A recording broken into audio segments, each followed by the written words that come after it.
il y a un déficit dans la concentration de dopamine dans certaines zones spécifiques du cerveau. On parle de temps en temps, dans certains articles du TDA, d'aveuglement du futur. Avoir un diagnostic de TDA, ça permet pour beaucoup de gens de se déculpabiliser par rapport à plein de choses qu'ils ont vécues. Il y a plein de bêtises, on va rester poli, qui se disent sur les réseaux sociaux. L'idée qu'il y a un médecin tout-puissant qui sait tout et qu'il y a un patient faible qui ne sait rien est terminée.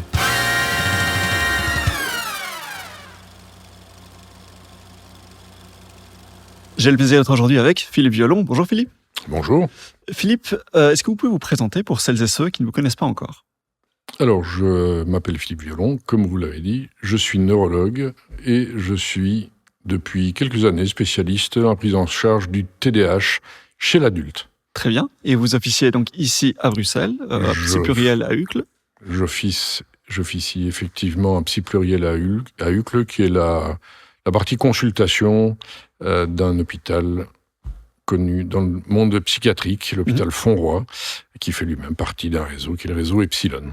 Voilà. Et vous êtes actif donc dans les hôpitaux publics depuis, vous me disiez, plus de 25 ans. J'ai travaillé effectivement les hôpitaux publics bruxellois, je n'y travaille plus, et j'y ai travaillé 25 ans, en y faisant essentiellement de la neurologie générale. Voilà. Et vous disiez donc, ça c'est la partie clinique de votre activité. Il y a également une partie de recherche alors ? J'ai fait la recherche, mais il y a très très longtemps, quand j'étais encore tout jeune médecin à l'hôpital Erasme, mais sur des domaines qui n'ont rien à voir, parce que c'était le domaine des tumeurs cérébrales. Et puis que j'ai quitté très très jeune, j'ai travaillé dans les hôpitaux publics bruxellois, j'y ai été très fidèle pendant longtemps, et j'ai été chef de service à un moment. Et puis je me suis petit à petit intéressé au TDAH. Par les hasards de la vie que je pourrais vous raconter si vous le désirez. J'ai fait un master complémentaire. Le TDAH a pris toute la place dans mon activité professionnelle et c'est le cas maintenant depuis à peu près 3 ans. Donc, c'est vraiment votre spécialité. On aura l'occasion de reparler un petit peu du marché des soins de santé et du fait que c'est la spécialité de pas tant de médecins que ça, malheureusement, en Belgique francophone en particulier.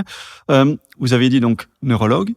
Est-ce que vous pourriez un petit peu nous rappeler ce qui fait la distinction pour les patients qui donc ont un TDAH entre aller consulter un neurologue et consulter un psychiatre, par exemple ? Alors, ce qui fait la distinction, ce qui ne faisait pas la distinction, et ce qui peut-être dans les années à venir ne la fera de nouveau plus, puisqu'il y a 30 ans, les neurologues et les psychiatres étaient neuropsychiatres. C'était une spécialité commune, et avant que je ne reçoive moi-même mon titre de neurologue, il y a eu un split qui était finalement un désir des associations professionnelles entre neurologues et psychiatres. Le neurologue s'occupant normalement des pathologies du système nerveux, c'est-à-dire cerveau, moelle épinière, nerfs périphériques, dans son acception physique. Maladie de Parkinson, maladie d'Alzheimer, sclérose en plaques, épilepsie, migraine, etc. Les psychiatres s'occupant des troubles mentaux. Et puis, on se retrouve avec le TDAH dans une intersection qui fait que, aujourd'hui, avec l'avancée de la science de l'imagerie cérébrale fonctionnelle et de toute une série de choses, on va peut-être recréer une spécialité qui s'appelle la neuropsychiatrie. Je pense qu'on peut faire un autre débat sur le sujet. Voilà, en effet. Je pense en effet que le marché des soins de santé ou les spécialisations sur le TDAH en particulier aura beaucoup l'occasion d'évoluer dans les années à venir. Alors donc, on s'approche du sujet dont on va parler aujourd'hui, le trouble de l'attention avec ou sans... trouble du déficit de l'attention avec ou sans hyperactivité, voilà. Je l'avais en anglais dans ma tête. Moi-même, j'arrive pas à le prononcer. Voilà. Ne vous inquiétez pas. Eh bien, donc, on va définir un petit peu tous ces termes dans un instant. Je vais y arriver un petit peu de biais par une autre question. Est-ce que vous auriez tendance à dire que ce trouble est bien nommé ? Est-ce que quand on désigne les individus qui ont un TDAH et qu'on dit ces gens ont un déficit de l'attention, est-ce que c'est le bon terme ? Est-ce qu'on résume bien le trouble dont il est question avec ce nom-là ? Vous rentrez directement dans le dur du débat. Mais oui, on y est. Écoutez, on va avoir beaucoup de questions à aborder, alors Non, je pense que je ne suis pas le seul d'ailleurs que c'est probablement une très mauvaise façon de définir un trouble qui, par ailleurs, est extrêmement complexe, mais ce qui est probablement le plus problématique dans ce nom, c'est la notion de déficit. Bien sûr, il y a des difficultés. Bien sûr, il y a une souffrance, parce que s'il n'y a pas de souffrance, ce n'est pas du domaine médical. Oui, et on peut difficilement dire que quelqu'un est troublé s'il ne rencontre pas de difficultés. Il peut troubler, mais il ne peut pas être troublé lui-même, vous avez tout à fait raison. Et à ce moment-là, quand on parle de déficit, c'est déjà extrême, ça a une connotation déjà extrêmement négative, c'est extrêmement jugeant, y compris pour les patients et pour leur positionnement. Et on est plus ou moins tous d'accord pour dire que peut-être qu'on devrait plus parler de troubles de la régulation, et pas que de la régulation de l'attention. On va en parler. C'est un trouble où on a des difficultés à réguler plein de choses, plutôt que de dire qu'on est déficitaire. En fait, beaucoup de patients TDAH ne sont déficitaires en rien, si ce n'est dans leur capacité à réguler et à se réguler. Alors, effectivement, là, donc, on s'approche directement du dur. Alors, je vais vous poser directement la question. Donc, réguler, donc, évidemment, l'attention, puisque c'est ce qu'indique le nom. Les émotions également, quoi d'autre ? Quand on a un TDAH, on a des difficultés évidemment à réguler son attention. Déjà, dans les processus attentionnels, il faut faire attention, et c'est ce que j'essaye d'expliquer en consultation, que être attentif, ce n'est pas qu'être attentif quand on étudie. Moi, je m'occupe que d'adultes, donc quand on étudie dans des études supérieures ou quand on essaye de réaliser un dossier. Pouvoir gérer son attention, c'est pouvoir gérer son attention au quotidien, pouvoir gérer son attention quand on fait la vaisselle, pouvoir gérer son attention quand on fait du bricolage, pouvoir gérer son attention quand on discute avec son conjoint et quand on fait un jeu de société avec ses enfants. Donc la notion déjà de déficit attentionnel, c'est une notion extrêmement large et qui ne peut pas être présente ou qui n'est que extrêmement rarement présente dans un cadre qui est purement professionnel ou purement scolaire. Et puis, on associe aux troubles de l'attention ce que les neuropsychologues appellent les troubles des fonctions exécutives et de la mémoire de travail. Alors, il y a là-dedans, évidemment, des segmentations qui sont des segmentations un petit peu artificielles, parce que dans les déficits des fonctions exécutives, il y a beaucoup de processus attentionnels, et dans la mémoire de travail aussi. On peut en parler si vous voulez. Oui. Donc, juste pour revenir sur la notion de difficulté de l'attention, ce qu'on remarque déjà, c'est que ça peut prendre des formes très diverses. Voilà, j'ai en tête des patients qui peuvent, par exemple, ne pas réussir à écouter mes podcasts parce que c'est trop long et qu'ils doivent rester concentrés trop longtemps. Inversement, d'autres qui le font sans difficulté, mais pour qui lire un livre est mission impossible. Donc vraiment, ce qu'on observe déjà, c'est qu'on peut parler d'un spectre. Alors, on parle certainement d'un spectre. Alors, très intéressant ce que vous dites, parce que c'est finalement la position de beaucoup de patients qui souffrent d'un TDA, c'est que s'ils ne sont pas capables d'écouter votre podcast, c'est parce qu'ils ont un TDA.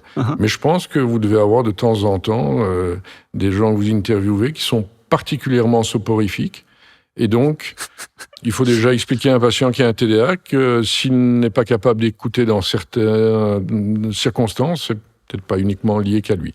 Mais c'est vrai que de manière générale, il y a des difficultés attentionnelles. Après ça, bien entendu, ces difficultés attentionnelles, elles ont une sévérité. Il y a des gens qui ont des difficultés attentionnelles très modérées. Il y a des gens qui ont des difficultés attentionnelles beaucoup plus sévères, et voire majeures, avec des domaines dans lesquels ils sont tout à fait capables de prêter attention, voire d'être, ouvrez les guillemets, hyper-focus, fermez les guillemets, et d'autres dans lesquels l'attention échappe complètement. Et généralement, tous les patients des TDAH vous disent, dans telle circonstance, je suis capable de maintenir mon attention, parfois une demi-heure, 1 heure, 2 heures, et pour certains, plusieurs heures. C'est d'ailleurs un grand piège diagnostique, en particulier chez l'enfant.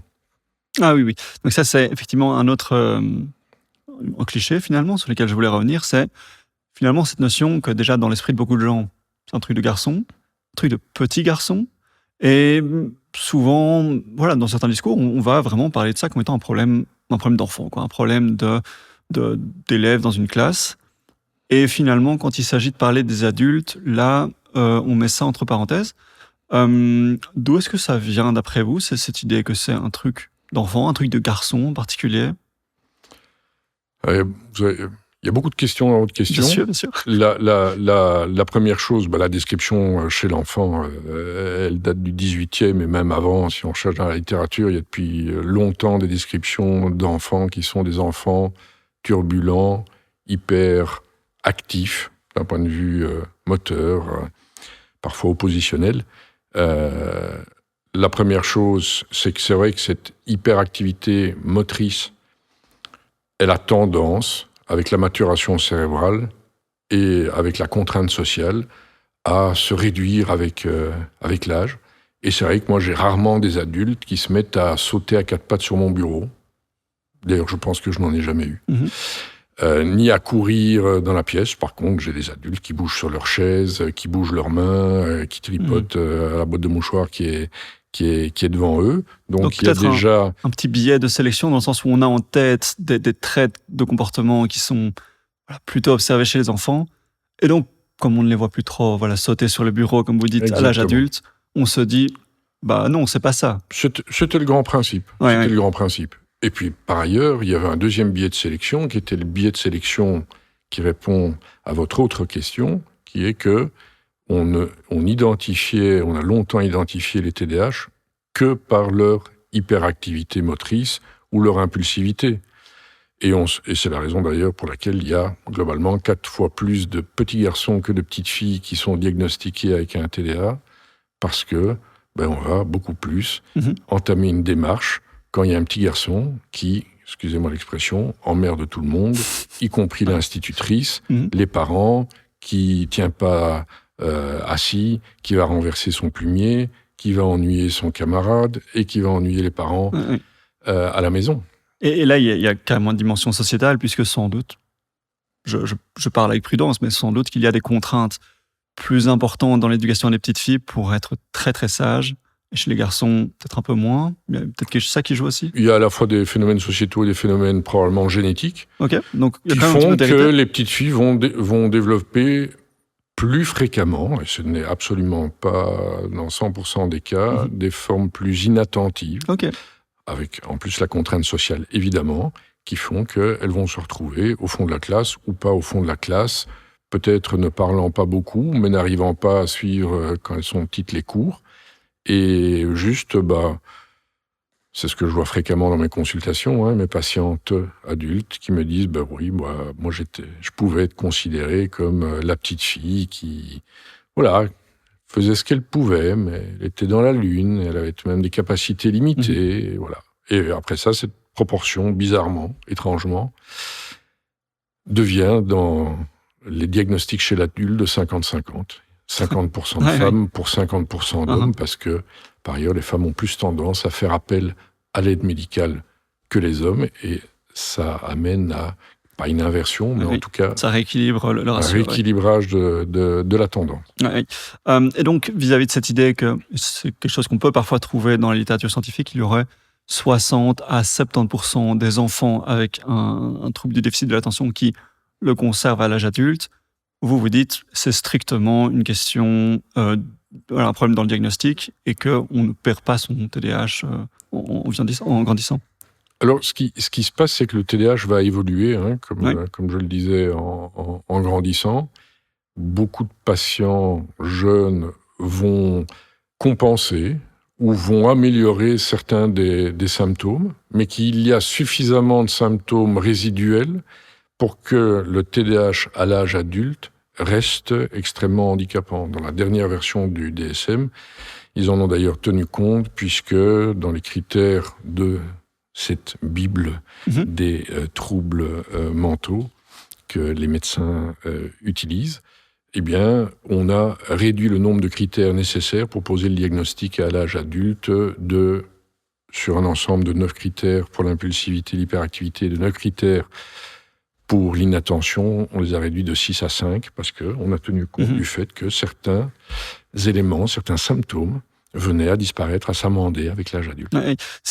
Puisque vous parlez de cette notion de critères de sélection, c'est souvent en fonction de ça qu'on va agrandir ou diminuer l'estimation du pourcentage de la population qui est concernée par ce trouble-là ou par d'autres troubles.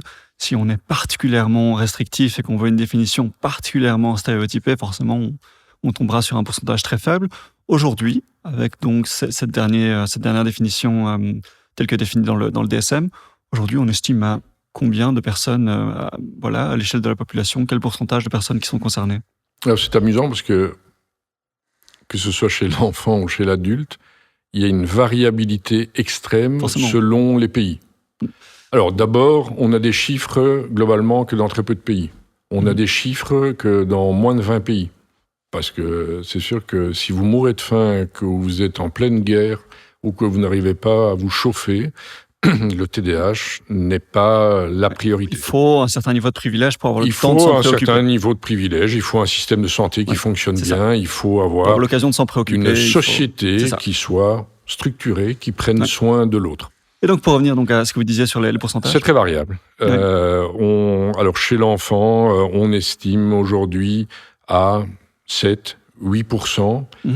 Aux États-Unis, les derniers chiffres du Center for Disease Control sont au-delà de 10%.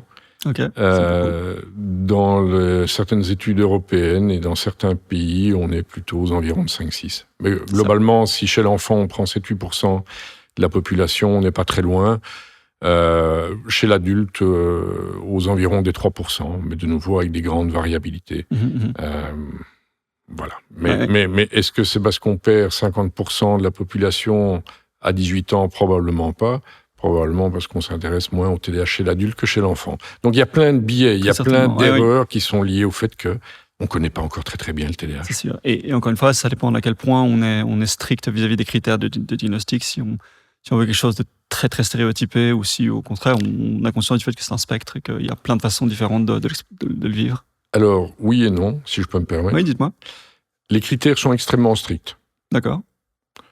Il y a 9 critères pour l'inattention dans le DSM, 9 critères pour l'impulsivité, hyperactivité. Il faut remplir un certain nombre de ces critères, 5 chez l'adulte, 6 chez l'enfant. Et donc, les critères sont extrêmement stricts. Ce qui va varier dans la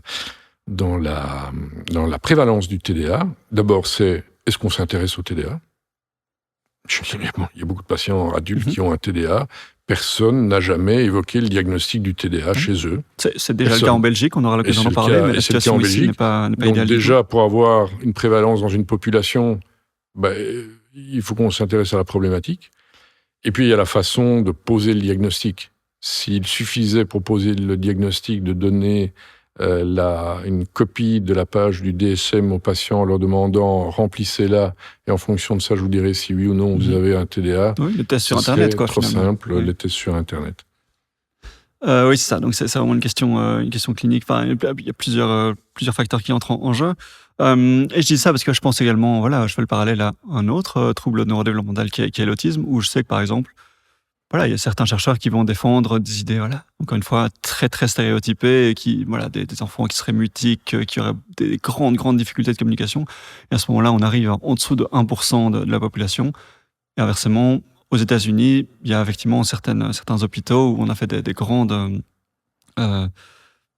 statistiques sur toutes les natalités pendant une période étendue, et avec des critères bien élargis. Et là, on arrivait plutôt autour de 6%. Donc, c'est encore une fois, un grand niveau de variabilité vis-à-vis de ça. Je pense que le parallèle avec les troubles du spectre de l'autisme est excellent, pour 2 raisons. Ce sont tous les 2 des troubles neurodéveloppementaux qui sont liés donc à des problèmes de développement cérébral depuis la naissance. Donc, ils ont ça en commun. La deuxième chose, c'est qu'on découvre récemment, depuis quelques années, qu'il y a un lien fort entre le TDA et les troubles du spectre de l'autisme. C'est-à-dire que beaucoup de patients chez qui on diagnostique primairement un trouble du spectre de l'autisme ont un TDA, à peu près 1 sur 7. Et à l'inverse, chez les patients adultes qui ont un trouble du déficit de l'attention, la probabilité d'avoir un trouble du spectre de l'autisme est beaucoup plus élevée que dans la population en général. Et in fine, vous avez raison. On est passé en quelques dizaines d'années d'une évaluation pour les troubles du spectre de l'autisme du type un cas sur 2000 personnes à 1 sur une cinquantaine. Oui. Pour 2 raisons probablement. Il y a un petit peu d'augmentation des troubles du spectre de l'autisme pour des raisons multiples et diverses qu'on ne va pas discuter ici. Et la deuxième chose, on accepte maintenant qu'il puisse y avoir beaucoup de patients qui ont un trouble du spectre de l'autisme, adultes, et qui sont avec de bons, voire d'excellents quotients intellectuels. Des capacités d'autonomie, de se débrouiller dans la vie. Parfaitement autonomes, Voilà, oui. avec une activité professionnelle, parfois avec une vie familiale, avec une vie sociale. Parfois avec un podcast. Donc, oui, et parfois avec des podcasts. Dans l'occurrence, moi, je suis autiste TDAH, donc vraiment, je suis cette personne-là. Je vous remercie d'illustrer mon propos. Mais donc, effectivement, ça illustre... on parle souvent des mêmes personnes, quoi. Souvent, quand quelqu'un est autiste, c'est vraiment pas rare qu'il soit aussi concerné par le TDAH. Il y a d'autres troubles, troubles vis-à-vis de l'anxiété, vis-à-vis parfois du... Bien sûr. Du anxiété, dépression. De l'air dans l'os, des choses comme ça. Oui. Toute une série de problématiques. On parle de TDAH complexe, mais la pratique quotidienne et les études scientifiques permettent globalement de dire que prendre en charge un patient adulte, et de nouveau, je ne m'occupe que de patients adultes, donc je vais parler que des adultes, avec un TDA, dans 70-75% des cas, c'est aussi s'occuper de tout ce qui vient avec le TDA, dont certains patients ont conscience et d'autres n'ont pas conscience, en fonction de leur parcours médical, personnel, etc. Et donc, ne s'intéresser que au TDA, c'est ça. Ça devient aujourd'hui très compliqué. Voilà. Pendant longtemps, je pense que beaucoup de praticiens avaient tendance à chercher un diagnostic, alors qu'en fait, finalement, comme vous dites, on se rend compte qu'on peut tout à fait les empiler. Des patients qui ont 3-4 diagnostics séparés, et c'est absolument pas contradictoire. Et aussi, une autre difficulté, ça, je pense que vous avez sans doute souvent l'occasion de l'observer, c'est des patients à qui on va faire la liste des critères diagnostiques et qui vont simplement répondre « Non, mais tout le monde est comme ça ». C'est tout à fait normal d'avoir des difficultés pour oublier ses affaires, pour procrastiner, etc. Et tout le monde, ils vont se dire, mais non, mais tout le monde est comme ça. Je pense qu'on pourrait faire 70 minutes sur les différentes problématiques rencontrées dans le TDAH, et vous avez totalement raison. Mais globalement, on sait maintenant pourquoi. Et on le sait depuis quelques années, mais on le sait encore beaucoup mieux depuis 2023. On sait pourquoi quoi ? On sait pourquoi, quand on a un TDAH, on s'entend fréquemment dire « Ah oui. Mais tu sais, moi aussi, de temps en temps, je procrastine. Mais tu sais, moi, de temps en temps aussi, je suis impulsif. C'est ça. Mais tu sais, moi aussi, de temps en temps, j'oublie des choses. Mais moi aussi, tu sais, de temps en temps, je n'écoute pas. » On le sait parce qu'on connaît depuis 2023, depuis quelques années, mais avec une publication fondamentale en 2023 sur la génétique du TDA. Et cette publication sur la génétique du TDA nous a montré que, contrairement à beaucoup de maladies, ce n'était pas un gène, c'est-à-dire un petit morceau de chromosome qui était touché sur un chromosome, c'est le cas dans certains cancers du sein héréditaire par exemple, ou dans la mucoviscidose, mais que le TDA, les symptômes du TDA impliquaient plusieurs chromosomes, plus de 70 gènes, c'est-à-dire plus de 70 morceaux de chromosomes qui vont coder pour des protéines. Et sur ces 70 gènes, il peut y avoir plus de 7000 variations différentes. C'est comme si vous pouviez m'enregistrer avec 7000 types de micros différents. Tous les micros permettent de m'enregistrer. Et ces 7000 variations génétiques différentes sont toutes responsables de certains symptômes qu'on retrouve dans le TDA. Et pourquoi on parle de variations génétiques ? On parle de variants génétiques. En fait, parce que ce sont certains types de mutations, mais qui sont rentrés, il y a plusieurs centaines ou plusieurs milliers d'années, dans la population générale. Et donc, la grande majorité de la population humaine possède certains de ces variants génétiques du TDA, ce qui explique que la majorité de la population est un peu inattentive, est un peu hyperactive, est un peu impulsive, est un peu procrastinatrice. Parce que de la même manière que c'est très irritant quand les gens disent « Non, mais tout le monde est un petit peu autiste, ce qui est faux et absolument faux. Là, vous me dites que par contre, c'est tout à fait légitime de dire tout le monde est un petit peu TDAH. Non. Ah non, ah voilà. Tout le monde n'est absolument pas un petit peu TDAH. C'est, par exemple, une erreur qu'on voit souvent dans les réseaux sociaux. Mhm. Tout le monde, ou beaucoup de gens, la majorité de la population, présente certains symptômes communs à l'ensemble de la population et présents aussi dans le TDAH. Oui, d'accord. Okay. Le fait d'avoir un TDAH, c'est finalement la surexpression, l'expression trop intense, l'expression trop fréquente, les problèmes de régulation de ces symptômes présents dans l'ensemble de la population. Et en fait, ça s'explique, ça va être très facile à comprendre pour vos auditeurs, ça s'explique très simplement par, grâce aujourd'hui à ce qu'on appelle le score polygénique. Le score polygénique, c'est combien vous avez de variants dans votre code génétique. C'est comme quand on boit un verre de vin. Si vous buvez un verre de vin ou 2 verres de vin, pour peu que vous aimiez le vin, il n'y a pas de problème. Mais si vous buvez 3 bouteilles, ça va vraiment poser problème.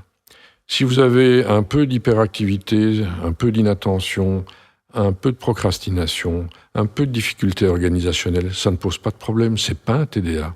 Mm-hmm. Vous n'êtes pas un peu TDA. Vous avez des symptômes communs à l'ensemble de la population. Si vous présentez ces problèmes attentionnels, de fonction exécutive, de mémoire de travail de manière extrêmement intense, quotidienne, et dans toute une série de domaines de votre vie, le travail, la famille, les loisirs, les amis, là vous avez un TDA. Vous faites partie des 3% d'adultes TDA. Alors, on rentre dans le dur avec ces notions de mutation génétique. Donc, si on revient alors sur la définition neurologique, la définition bien biologique du trouble du déficit de l'attention, qu'est-ce qui se passe dans le cerveau d'une personne qui est concernée ?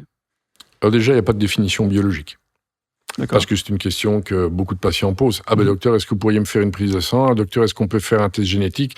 Ah docteur, est-ce qu'on pourrait faire un électroencéphalogramme ? Ah docteur, est-ce qu'on pourrait faire une résonance magnétique pour voir mon TDA ? Non, il n'y a pas de définition. La définition est une définition purement clinique. Comportementale et de fonctionnement mental qui, effectivement, va permettre de poser le diagnostic de TDA. Mais par contre, on sait effectivement que dans le TDA, il y a un neurotransmetteur, c'est-à-dire une substance qui permet aux neurones, aux cellules cérébrales de communiquer entre elles, en particulier la dopamine, qui va être impliquée dans ces troubles attentionnels des fonctions exécutives qu'on rencontre dans le TDAH. Pour rappel, contrairement à ce que beaucoup de mes patients me disent « Ah oui, docteur, j'en ai entendu parler dans les réseaux sociaux, donc la dopamine, c'est une hormone et c'est l'hormone du bonheur. » Non, c'est un neurotransmetteur. Oui.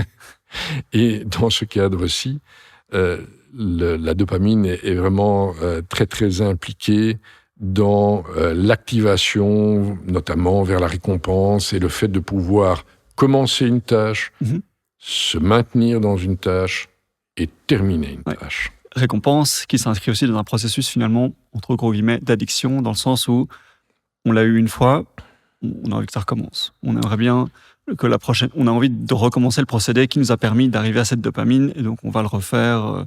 On va se dire que c'est plutôt un procédé sympa, on va le refaire. Alors, effectivement, c'est un des mécanismes. Pour parler des addictions, il y a plein d'addictions dans le TDA. Ce qui veut pas dire... On va en parler, oui. Ce qui ne veut pas dire que parce qu'on a un TDA, on a une addiction. Comme il y a plein de gens qui sont en prison qui ont un TDA, mais ça ne veut pas dire que quand on vient me voir en consultation, j'appelle obligatoirement le fourgon pour mettre le patient en prison. Mais oui, un des processus de l'addiction est lié à des problèmes de gestion des circuits de la récompense. Donc, notamment, pas que. Dites-moi, donc vous arrivez donc avec l'importance de la dopamine dans le fonctionnement d'un cerveau d'une personne qui a un TDA. Qu'est-ce qui se passe exactement vis-à-vis de la dopamine ? On parle parfois d'hyposensibilité, c'est de ça dont il s'agit ? Alors, globalement, et ça reste relativement caricatural parce que la recherche est en cours, il y a un déficit dans la concentration de dopamine dans certaines zones spécifiques du cerveau, notamment dans certaines zones situées à l'avant du cerveau, les zones qu'on appelle préfrontales, Ouais. vraiment au niveau du front. Et des zones, je vais vous épargner les noms, et ce sont des zones qui sont intimement liées justement à ces fonctions exécutives, à la capacité de démarrer une tâche, de se maintenir à une tâche, de s'inhiber, c'est-à-dire de s'empêcher d'être attiré par son GSM, le livre qu'il faut ranger, le truc auquel on vient de penser, de pouvoir mémoriser les éléments qui sont fondamentaux pour finaliser la tâche, et puis, in fine, arriver au bout de son objectif. Et ça dépend évidemment de l'ensemble du cerveau. Hein, parce que, je veux dire, si on enlève 90% du cerveau de quelqu'un et qu'on lui garde qu'une partie de ses lobes frontaux, je peux vous assurer, il ne va pas fonctionner. Mais, parce que... Vous avez essayé? Je ne peux pas vous en parler aujourd'hui, mais dès que le micro sera coupé. Mais notamment, cette zone-là, cette zone du cortex préfrontal qu'on appelle dorsolatéral, est très impliquée dans les fonctions exécutives. Il y a un déficit de dopamine, et c'est là-dessus que jouent la majorité des traitements du TDA, en tout cas les traitements de première ligne. Ils vont augmenter la concentration de dopamine, notamment dans ces zones. Donc c'est vraiment une question de la présence, la quantité de dopamine, et c'est pas tellement une question d'alors de sensibilité, d'hyposensibilité. C'est probablement une question beaucoup plus vaste de sensibilité, de nombre de récepteurs à la dopamine, de quantité de dopamine, et surtout, maintenant, on le sait depuis quelques années, c'est une question de réseaux cérébraux. On a longtemps pensé le cerveau comme étant une espèce de puzzle avec des pièces, et chaque pièce a sa fonction spécifique.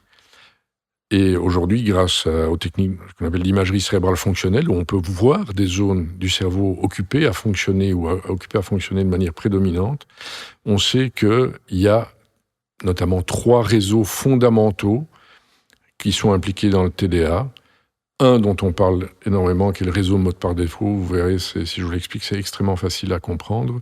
Et il y a surtout un déficit de dopamine, mais il y a un déficit d'équilibre entre des réseaux cérébraux.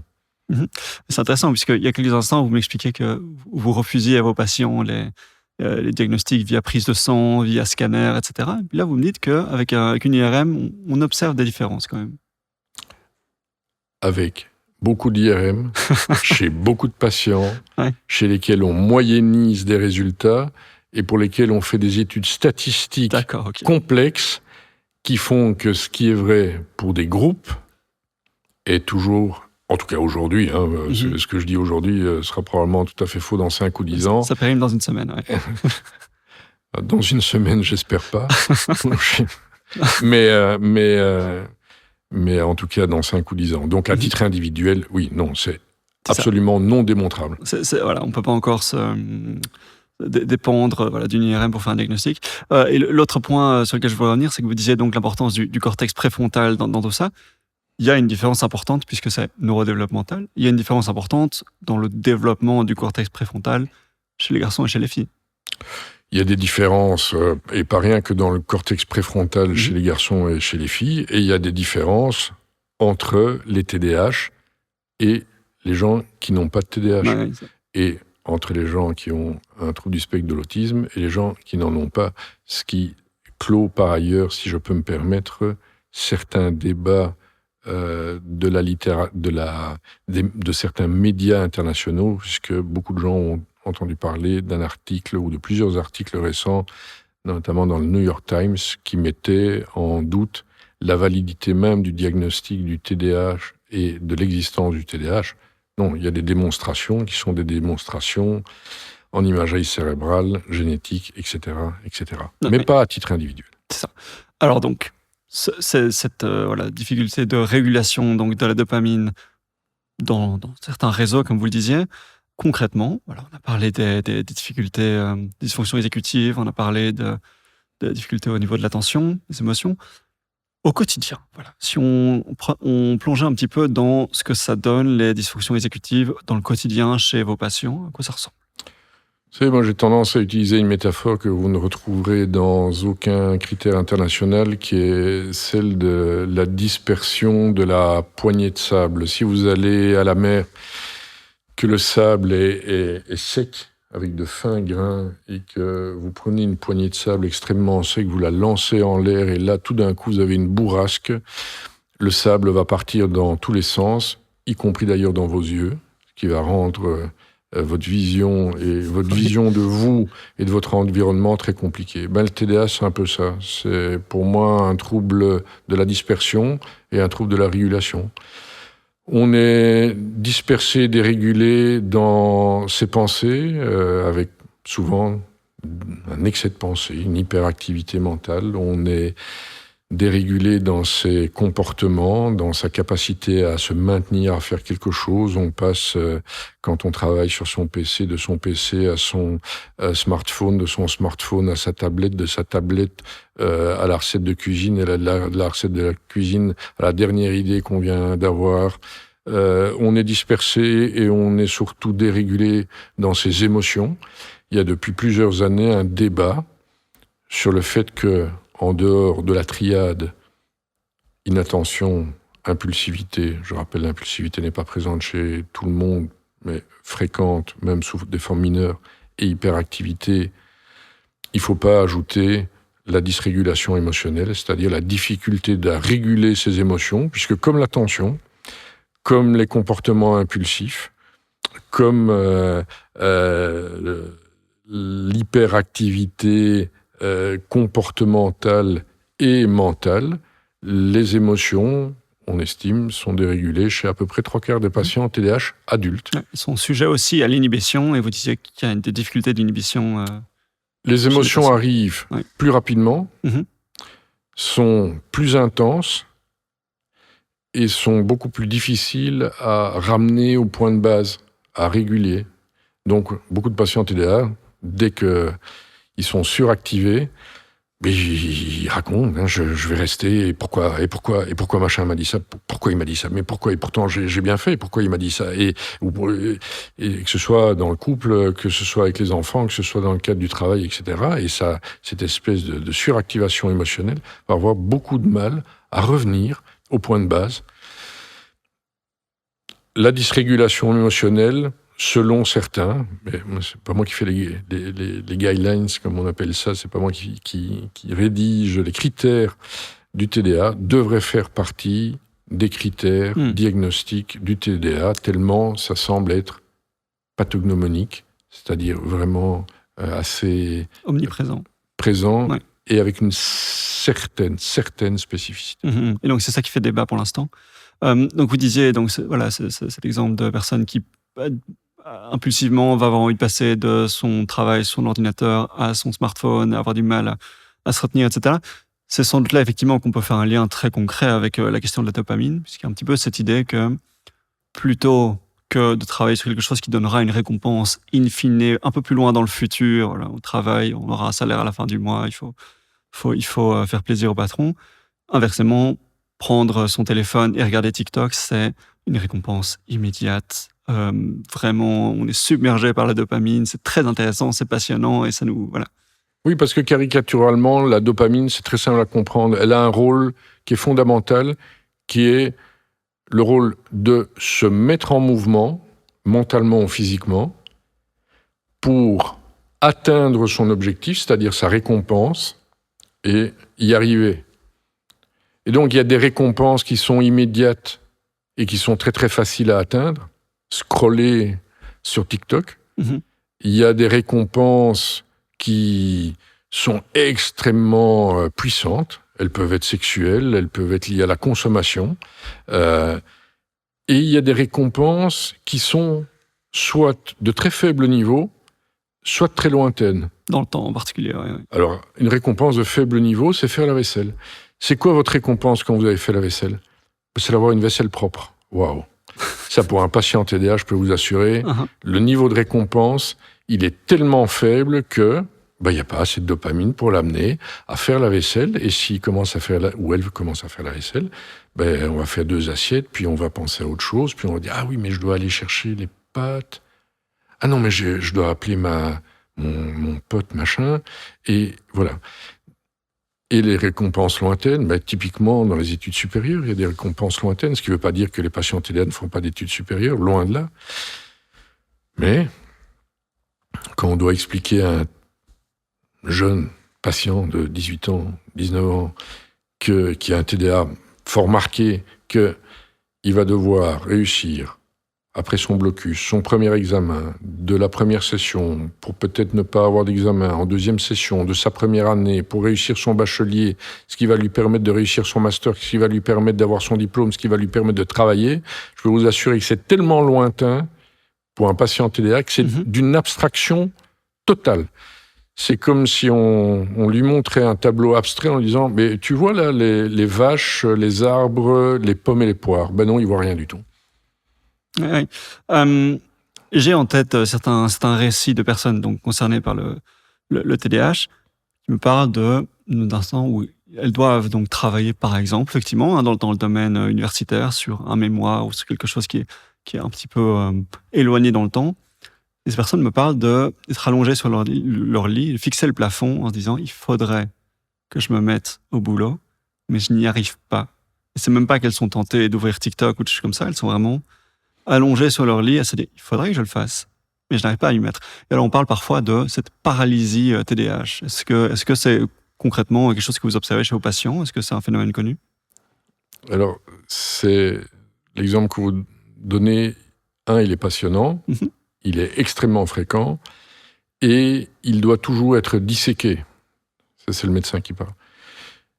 Pourquoi? Parce que, évidemment, dans le TDA, il y a effectivement de la procrastination et ça peut être une procrastination extrême. J'ai une patiente récemment qui me disait « Vous savez, docteur, avant les traitements, quand je me rappelle, quand j'allais vers mon canapé et que je laissais tomber un mouchoir, je m'asseyais dans mon canapé et je pouvais regarder ce mouchoir pendant une demi-heure. Je savais que je devais me lever, le prendre, le mettre dans la poubelle, ce qui m'aurait pris facilement 12 secondes, mais c'était juste pas possible. C'était pas possible. Je ne pouvais pas me lever, ramasser le mouchoir et le mettre dans la poubelle. Donc l'exemple que vous donnez est exactement le même. Il y a un problème du circuit de la récompense parce que, de nouveau, la récompense pour se lever, ramasser un mouchoir et le mettre dans la poubelle, la récompense est faible. Et par ailleurs, l'hyperactivité mentale, le fait d'être absorbé par ses pensées, ne va pas améliorer la procrastination. Mais n'oublions pas que dans le TDA, il y a beaucoup de problèmes associés. Et un des problèmes associés le plus fréquents, ce sont les troubles anxieux. Beaucoup de gens, beaucoup de patients passent la porte d'une consultation TDA en se demandant, par définition, puisque ça s'appelle consultation TDA, s'ils ont un TDA, mais ils ne passent que très rarement la porte pour se demander si en même temps ils ont un autre problème, sauf s'il a été préalablement diagnostiqué. Et énormément de patients, on estime un adulte sur 2 dans les études récentes, présente un trouble anxieux et en particulier ce qu'on appelle un trouble anxieux généralisé. Et dans les troubles anxieux, on a peur. On a peur de plein de choses. Peur, pas au sens de se mettre en position fœtale. On craint, on s'inquiète, on se crée des scénarios catastrophes, on se crée des scénarios négatifs. Beaucoup de patients qui ont un TDA, ont dû s'entendre très tôt dire « n'est pas malin » ou « a du potentiel, mais ne fout rien », est fainéant, n'utilise pas ses capacités, n'arrivera jamais à rien.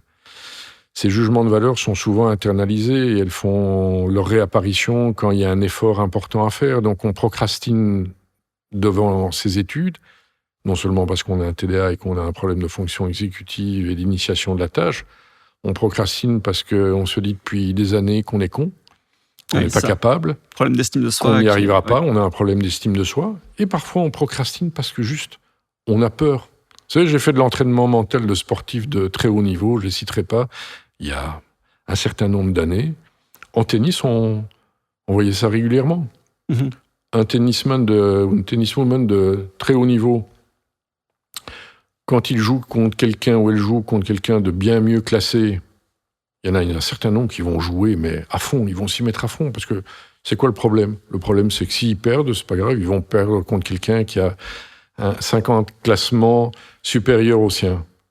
Mais ces mêmes tennismen ou women qui vont jouer contre quelqu'un de bien moins classé, avec les parents qui regardent, avec le coach qui regarde, avec la fédération qui regarde, tout d'un coup, ils se mettent à plus jouer, ils font n'importe quoi.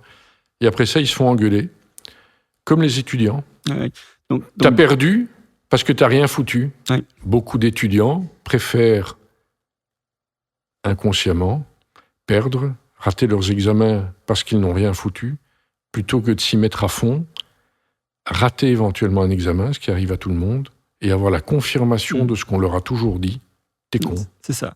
Donc finalement, l'environnement, le regard des autres, le discours des autres sur nos propres capacités est également un facteur important dans cette paralysie. Le TDA, la façon dont il s'exprime, est, j'en suis persuadé, la résultante d'une composante génétique et ce qu'on appelle environnementale. Et dans l'environnement, il y a la vie d'aujourd'hui, mais il y a aussi la vie passée, son parcours de vie en tant qu'enfant, en tant qu'ado, bien sûr. Oui. Donc, voilà, on a discuté l'espace d'un instant de cette notion de paralysie. Un autre cliché, une autre dysfonction exécutive qui revient souvent, c'est la procrastination, je vais mettre ça avec, mais également le fait d'arriver souvent en retard. Donc ça, c'est très compatible avec cette idée du fait que abandonner ce qu'on est en train de faire et qui est très passionnant et qui nous donne peut-être de la dopamine, plutôt que de se dire, si je pars maintenant, j'arriverai à l'avance. Bon, une récompense qui est pas ouf.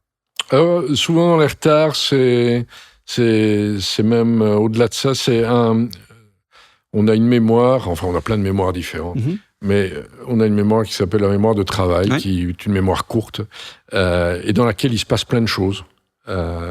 Et notamment, il y a un langage interne qui se développe en mémoire de travail, qui fait que si on travaille ou si on doit aller à un rendez-vous médical ou podcast, on se dit, ok, alors je dois encore faire ça, ça et ça, je vois que je vais devoir prendre ma voiture ou les transports en commun ou mon vélo, il va me falloir autant de temps.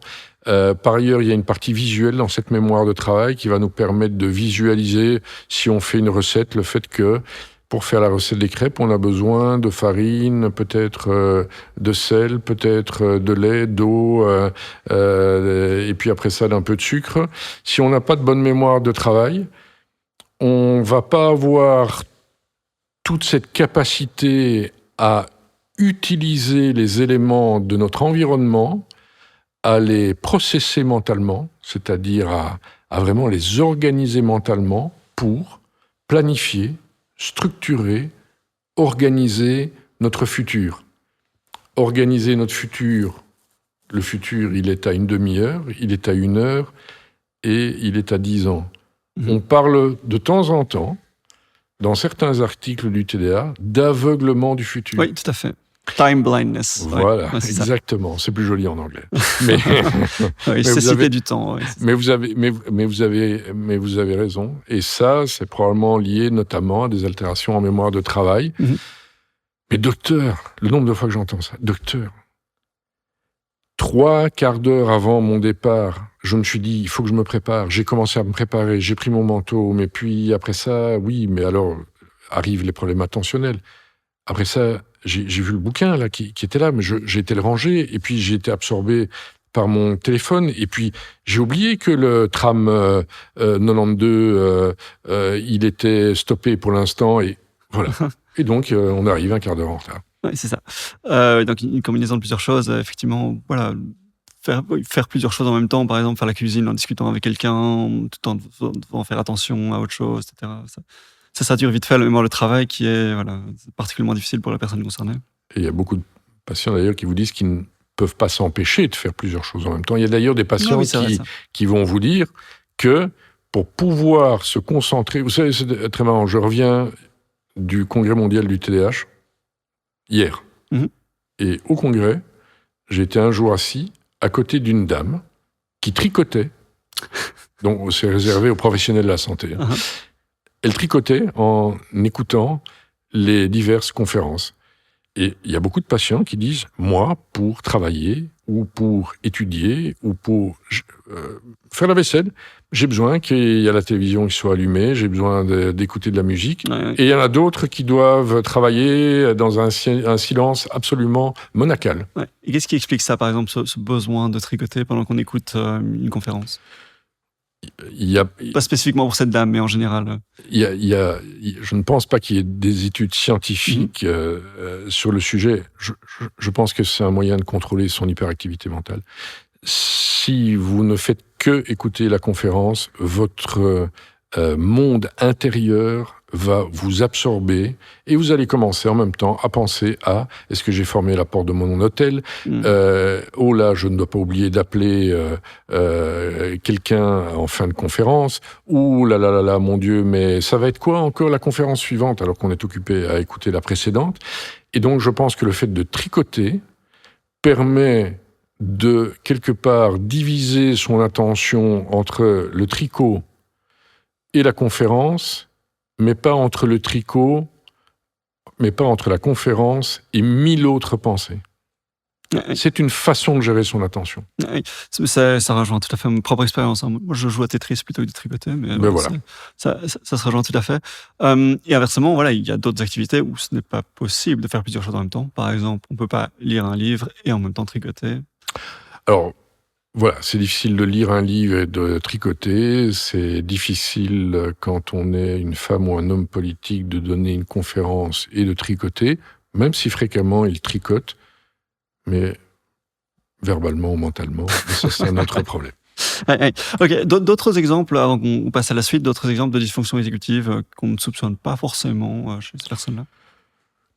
Le monde de l'inhibition, c'est un monde passionnant. L'inhibition, c'est une des fonctions exécutives. L'inhibition, ça veut dire quoi? Ça veut dire s'empêcher de.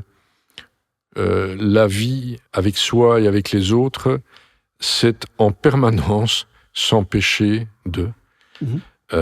Et quand on écoute, quand un patient écoute son épouse ou sa compagne, et qu'une compagne écoute son compagnon, son mari, ou sa compagne, son autre compagne, eh bien, il faut inhiber son attention. Inhiber son attention, ça veut dire que si j'écoute et qu'il y a un camion poubelle qui passe, je dois m'empêcher de tourner la tête, de regarder, de me dire « Ah bah là, aujourd'hui, il fait vraiment beaucoup de bruit ce camion poubelle. Je vais tout de même regarder pour voir ce qui se passe. » C'est très cliché, mais c'est vrai. C'est très cliché, mais c'est vrai. Et le problème, en fait, c'est que le cerveau a beaucoup de mal à trier les informations qui viennent du monde environnant. Globalement, une alarme incendie, ça a la même valeur que le camion poubelle ou qu'un oiseau qui passe ou que n'importe quoi. Ce qui est absolument passionnant, c'est qu'on sait aujourd'hui qu'on a tout autant de difficultés à inhiber notre attention qui est portée vers notre monde intérieur. Parce que quand les fonctions exécutives, ça veut dire quoi? Ça veut dire les capacités à exécuter une tâche, n'importe quelle tâche, même un truc de loisir. Et quand vous exécutez une tâche, toutes les pensées n'ont pas la même importance. Il y a des pensées qui sont fondamentales dans la tâche que vous êtes occupé à exécuter. Mais si vous commencez à penser à plein d'autres choses, eh bien, vous allez avoir un problème de fonction exécutive. Donc, les capacités d'inhibition, c'est la capacité à inhiber, à faire le tri dans ce qui se passe dans son environnement extérieur. C'est la capacité à faire le tri dans ce qui se passe dans son environnement intérieur. Et c'est la capacité, après ça, à inhiber les comportements. Alors, on liste ici donc d'une série de difficultés, de dysfonctions exécutives. On parle parfois également d'avantages, de forces, de choses que les personnes TDAH arrivent à faire mieux que d'autres. Est-ce qu'il y a du vrai là-dedans? Oui, il y a pas mal d'études scientifiques qui sont occupées à sortir maintenant. Vous allez me dire, j'arrête pas de parler d'études scientifiques parce que, in fine, mon avis personnel... C'est ce que font les chercheurs. Ils cherchent. Voilà. Je suis un clinicien, mais mon avis personnel, je me dis toujours, n'a pas grande importance. Qu'un clinicien doit faire, c'est absorber ce qui s'apprend. Oui, bien sûr. Les TDA, comme tous les TDA le savent, ils ont plus de capacité à... vous avez utilisé de l'anglais tout à l'heure. To think out of the box. D'accord. À avoir une pensée qui sort du cadre. Ils sont probablement plus créatifs. Certaines études semblent dire qu'ils seraient peut-être plus résilients. à force dans leur vie d'avoir fait face à des difficultés multiples et nombreuses, il y a eu quelques études qui ont montré que, avec l'âge venant, cet apprentissage dans l'adaptation de ces difficultés au monde extérieur ferait qu'ils seraient plus capables plus tard, quand certaines difficultés physiques ou cognitives arrivent, à y faire face. Peut-être un biais de sélection là-dedans, puisque à côté de ça, il y en a de nombreux qui galèrent vraiment, vraiment très fort. Vous donnez l'exemple de la personne qui fixait son mouchoir pendant une demi-heure. Il y a des personnes qui n'y arrivent pas et qui du coup... Vous m'avez demandé s'il y avait certains avantages. Oui, pas tout à demandé fait. s'il n'y avait que des avantages. Non, parce que si on généralise l'idée que de manière générale, ils sont plus résilients, bon, ça dépend. De manière générale, ils ne sont pas plus résilients. Certains pourraient être plus résilients en vieillissant. C'est ça. Mais à l'inverse, on démontre qu'il y a plus de divorces, il y a plus de plus de solitude, il y a des environnements sociaux plus restreints, moins d'amis, il y a plus de conflits familiaux avec les enfants. Donc, oui.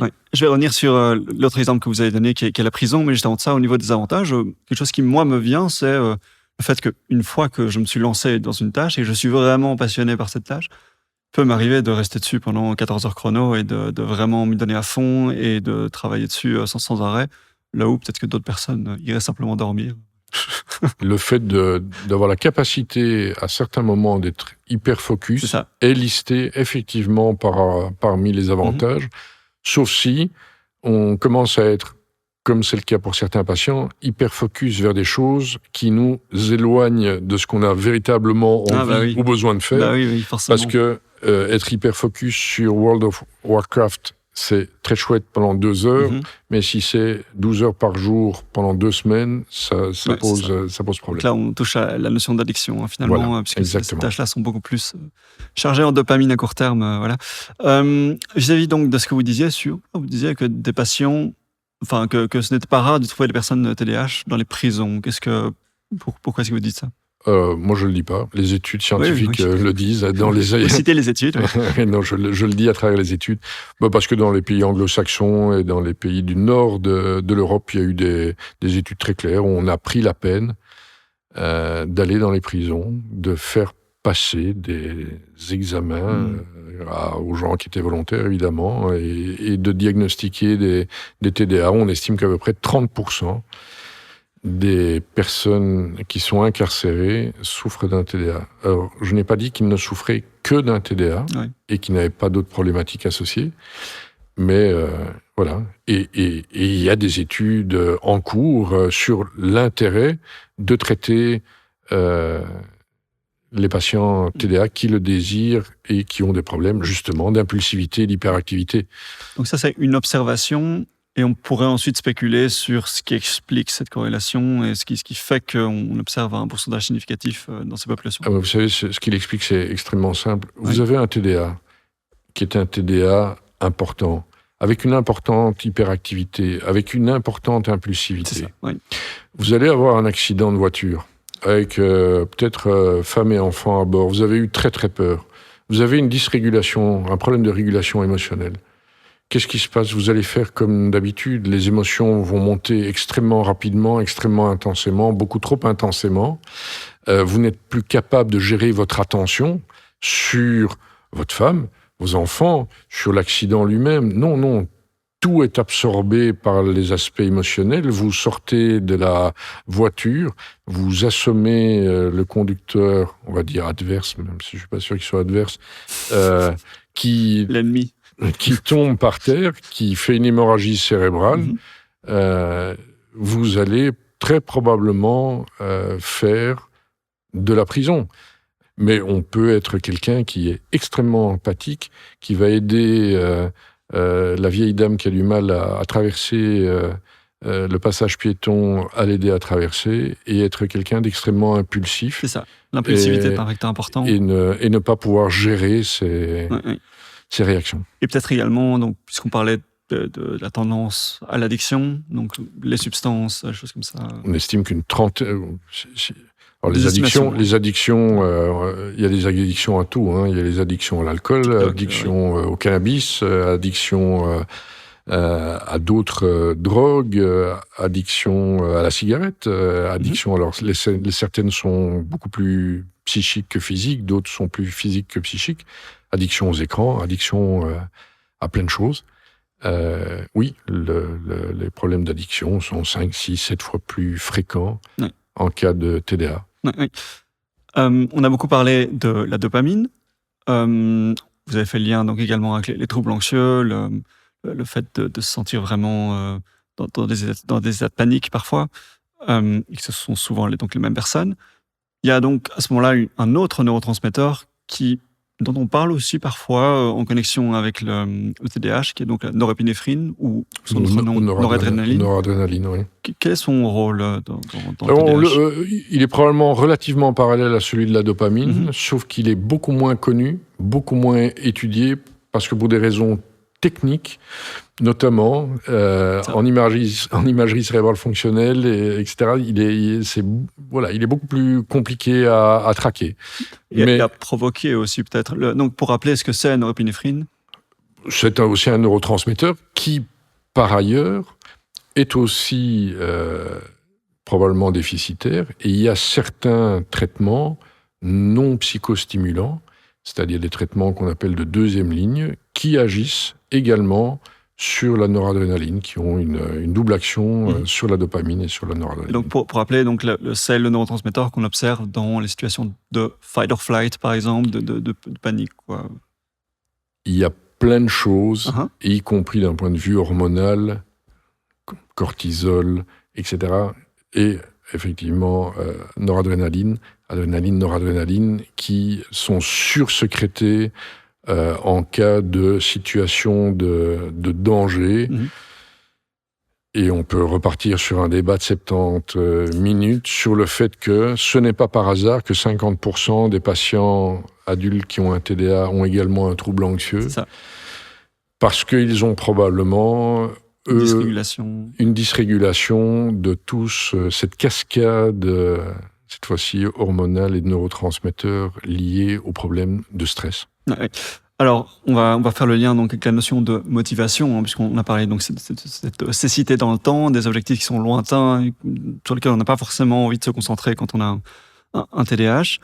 On entend parfois cette notion des moteurs, de ce qui va motiver, ce qui va permettre d'avancer à une personne qui a un TDAH.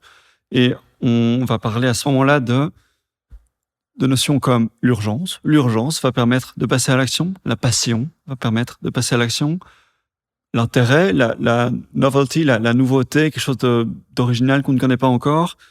Parfois le challenge, le fait d'être mis au défi va permettre de passer à l'action. Du coup, est-ce que ça fait... Beaucoup de drivers, je m'excuse de vous interrompre, beaucoup de drivers différents dans ce que vous venez de citer. Tout à fait, oui. Et qui ont des fonctions différentes. Voilà. Mais donc, si on fait la comparaison avec une personne neurotypique, cette personne-là va savoir à ce moment-là trier sa priorité en fonction simplement de l'importance plutôt que de façon aussi impulsive que ce qui m'intéresse, ce qui me passionne, ce qui est urgent. Alors, ce n'est pas parce qu'on est neurotypique qu'on est parfait. Oui, non, bien donc, sûr. Il y a plein de neurotypiques qui dysfonctionnent. Mais ils n'ont pas besoin de ces triggers. Le trigger de la passion, oui, parce que la passion va très probablement vous rendre hyper focus et que là, vous n'aurez absolument plus besoin d'autre chose et vous serez dedans. L'urgence, si maintenant je ne rends pas ma déclaration fiscale, si maintenant je ne paye pas mes factures, ou si maintenant je ne termine pas mon devoir pour l'UNIF ou l'école, c'est foutu, ou c'est grave. Ça va effectivement à ce moment-là déclencher toute une cascade qui est la cascade du stress. Ça va très probablement permettre de désactiver des réseaux cérébraux qui sont les réseaux cérébraux impliqués dans le vagabondage de la pensée. Ça va permettre de mieux activer les réseaux liés aux fonctions exécutives, et ça va permettre de travailler. Pour certains patients, c'est totalement l'inverse. Pour certains patients très anxieux, la montée de l'anxiété va les paralyser complètement. Et ils seront plus capables de faire Quoi que ce soit. Et finalement, ça peut être les deux. On attend l'urgence pour pouvoir s'y mettre, et puis finalement, on est paralysé par l'urgence.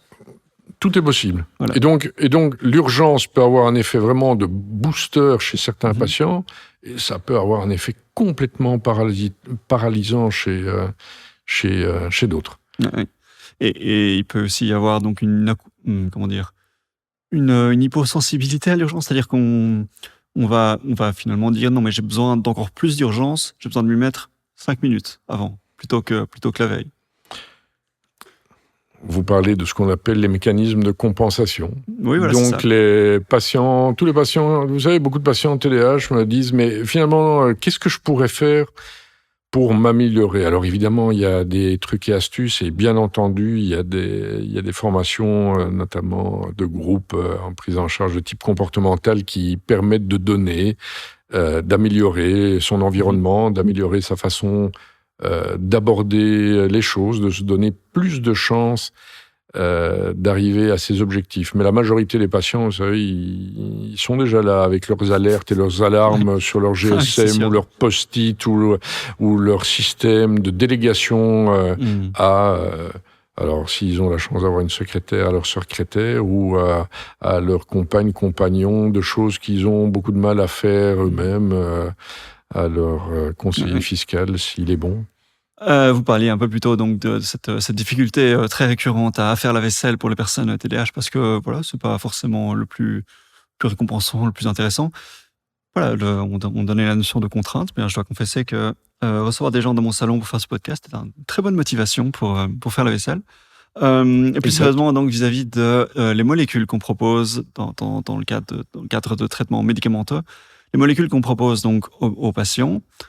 La plus commune aujourd'hui, c'est le méthylphénidate, le fameux Ritaline ou Rilatine en Belgique. L'anecdote est assez drôle. Qu'est-ce que ça provoque donc dans le cerveau d'un patient TDAH, cette molécule? Peut-être pour commencer sur l'aspect qui fait vraiment débat dans les médias et y compris dans les médias de santé, sur les traitements du TDA. J'ai finalement... Beaucoup de patients viennent, et beaucoup de gens, je pense, qui s'intéressent au TDA, qui ne sont pas des professionnels de la santé, ont des avis très tranchés, très extrêmes sur la question. Les uns, c'est les traitements médicamenteux, comme le méthylphénidate, ce sont des drogues inventées par l'industrie pharmaceutique, pour un trouble inventé par l'industrie pharmaceutique pour gagner des millions de dollars. On s'approche du complotisme à ce moment-là. On est en plein dedans. Mais comme vous le savez, c'est très à la mode. Ouais. Et à l'inverse, il y a des gens qui disent « Ah, docteur, vite, je voudrais enfin un traitement parce qu'avec ça, ma vie va être merveilleuse et ça va être miraculeux. » C'est ni l'un ni l'autre. J'adore récupérer... cette métaphore qui a été utilisée notamment pour le titre de livre sur le TDAH chez l'enfant par une de mes consoeurs. Le traitement du TDAH, ce sont des lunettes. Ce sont des lunettes mentales. Vous savez, en médecine, il y a des médicaments que, quand vous les absorbez, vous n'avez rien à faire. Si vous avez une infection pulmonaire, urinaire, quoi que ce soit, et que c'est une infection microbienne avec bactéries, vous allez peut-être devoir prendre des antibiotiques, et si l'infection est sévère, vous allez être hospitalisé. Et tout ce qu'on va vous demander de faire, c'est éventuellement de regarder quelques émissions débiles à la télévision. Et donc, vous n'avez rien à faire. Vous prenez votre traitement, ou on vous l'injecte par voie intraveineuse, et ça passe. Le traitement du TDA, c'est juste l'inverse. Le traitement du TDA, y compris médicamenteux, c'est un outil. Si vous êtes extrêmement myope, c'est toujours la même métaphore que je donne à mes patients pour expliquer les traitements du TDA. Si vous êtes très très myope, que vous ne voyez pas les paysages en vous promenant ou en partant en vacances, que vous n'arrivez à rien lire sauf à mettre votre nez sur l'écran d'un ordinateur, que vous ne reconnaissez pas les visages des gens quand vous vous promenez en rue et que vous faites écraser une fois sur deux par un scooter ou un vélo quand vous traversez la rue parce que vous ne le voyez pas venir, je vais vous prescrire des lunettes. Et grâce à ça, vous allez voir le paysage, vous allez pouvoir plus facilement peut-être lire et assurer votre sécurité, etc., etc. Mais ça ne supprimera pas la myopie, quoi. C'est un outil. Un, ça ne supprime pas la myopie. Et deux, surtout, les lunettes ne vont pas vous faire étudier, ne vont pas vous faire Ah oui. voyager, ne vont pas vous faire socialiser. Donc cette notion de difficulté avec la motivation, avec l'urgence, etc., ça reste là. Les lunettes vont vous permettre de... Oui. Le traitement du TDA est un traitement qui va vous permettre d'améliorer vos difficultés attentionnelles, probablement aussi votre impulsivité, votre hyperactivité et très probablement aussi l'hyperactivité mentale, et va vous permettre d'aller vers là où vous avez envie d'aller. Ça ne fait pas aimer les choux de Bruxelles à quelqu'un qui n'aime pas les choux de Bruxelles. Mhm. Ça ne transforme pas la personne, ça lui donne un coup de pouce. Transforme certainement pas la personne, ni dans sa personnalité, ni dans ce qu'il aime ou qu'il n'aime pas. Et il se reconnaîtra peut-être, mais je me rappellerai toujours d'un étudiant qui voulait absolument...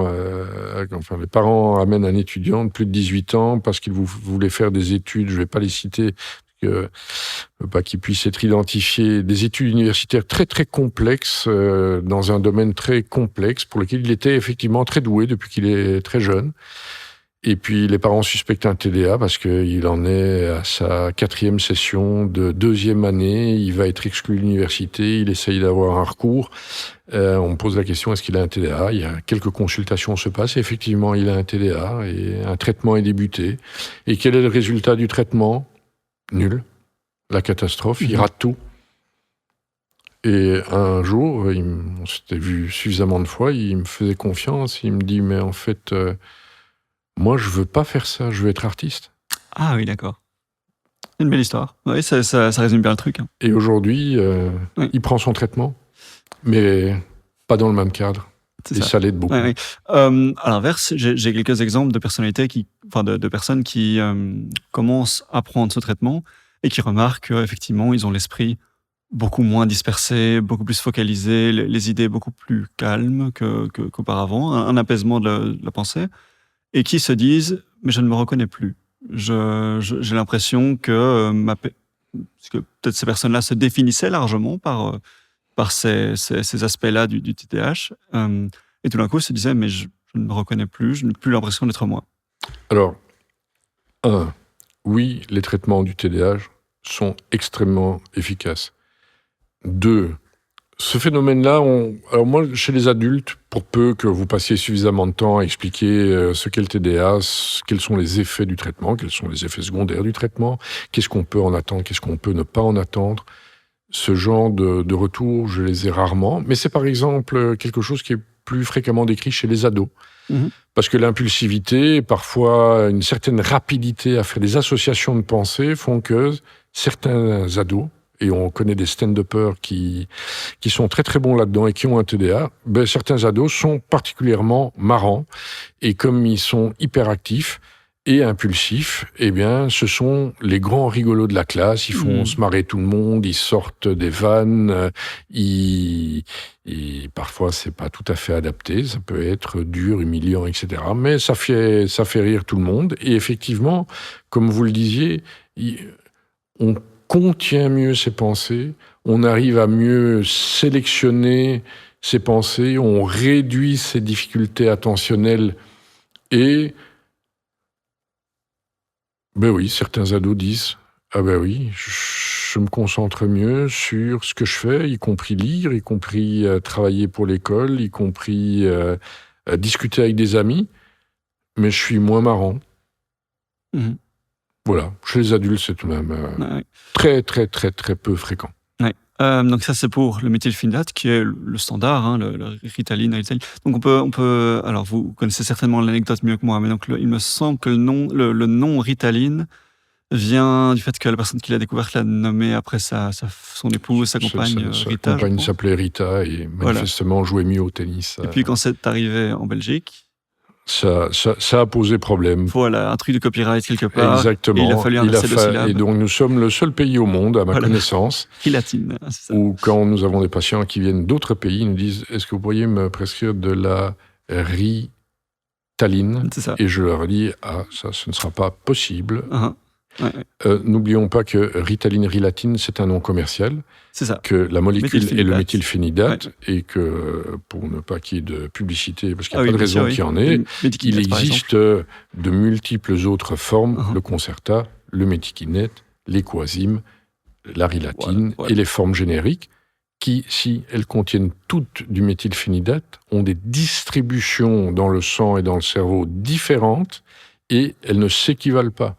Ce qui convient à l'un ne convient pas obligatoirement à l'autre. Il y a des dosages différents, il y a des formules retard qui durent toute la journée. Voilà, qui il y peuvent a durer des 4 formules heures. de retard qui sont d'ailleurs différentes d'un médicament à l'autre. Alors ensuite, il y a ce que je vais appeler vulgairement le cousin de la méthylphénidate, qui sont ce qui était pendant longtemps le standard. Et voilà, il me semble qu'aux États-Unis, on en parle encore beaucoup, sont les amphétamines. Et ça l'est toujours. Ouais. Donc, globalement, dans la majorité des pays, y compris la majorité des pays européens, et si je parle pour les adultes, hein, je ne m'avance pas chez les enfants, il y a deux, globalement, on peut estimer qu'il y a deux premières lignes, le méthylphénidate et la lisdexamphétamine, qui va se transformer en amphétamine une fois avalée, et qui sont tous les deux considérés comme des premières lignes, c'est-à-dire des traitements de très grande qualité, la lisdexamphétamine étant probablement un peu plus efficace. Et donc, ce sont alors des molécules qu'on range dans la famille un petit peu des excitants. En fait, Des psychostimulants. C'est du speed. Bien entendu. Voilà. Et c'est pour ça que c'est parfois malheureusement un petit peu détourné et que ces substances sont très surveillées. Ce sont des psychostimulants qui n'ont rien d'un excitant. Parce que, par définition, l'effet qu'ils font chez les patients TDA, c'est l'inverse de l'excitation. Voilà. Mais chez un patient qui ne l'est pas... Ils leur permettent de se réguler. C'est ce qu'on reproche à tort chez les enfants.